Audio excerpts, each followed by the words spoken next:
আজকে দিনটা ছিল এপ্রিলের 6 তারিখ, মানে রামনবমী। আর দেখতে পাচ্ছ ধূপগুড়িটা রামনবমী স্পেশাল কত সুন্দর করে ফ্ল্যাগ ট্যাগ দিয়ে সাজাইছে।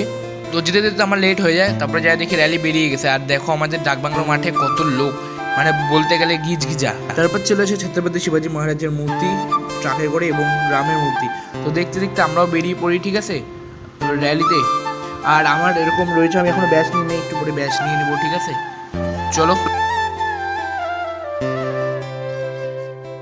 আর দেখতে দেখতে বেরিয়ে গেল আমাদের র্যালি। আর র্যালিতে বলতে গেলে হাজার তো পার হয়ে যায়, মানে হাজার হাজার লোক হয়েছে র্যালিতে, ঠিক আছে। ধূপগুড়ি প্রত্যেকবারই র্যালি বেরোয়, তো একদম হাজার হাজার লোক হয়েছে। আর ফ্ল্যাগগুলো দেখো, জাস্ট অ্যামেজিং লাগছে।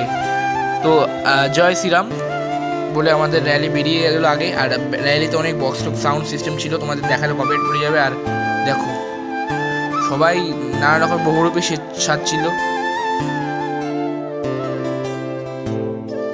তো দেখতে দেখতে সবার সাথে আমি একটু কোমরটা দলিয়ে নিই, ঠিক আছে। মানে আমরা যত সদস্য ছিল সবাই আমরা নাচছিলাম। একটা খুশির দিন বলতে গেলে এপ্রিলের 6 তারিখ। আমরা 1 বছর ধরে অপেক্ষা করছিলাম কবে রামনবমী আসবে আর আমরা ধূপগুড়িতে কবে রামনবমী র্যালি বেরোবে। তো জলপাইগুড়ি ডিস্ট্রিক্টের সবচেয়ে প্রথম আমাদের ধূপগুড়ি রামনবমী এত সুন্দর বেরোয়, মানে লোকজন বেশি হয়। জলপাইগুড়ি ডিস্ট্রিক্টের ফার্স্ট হয় ধূপগুড়ি।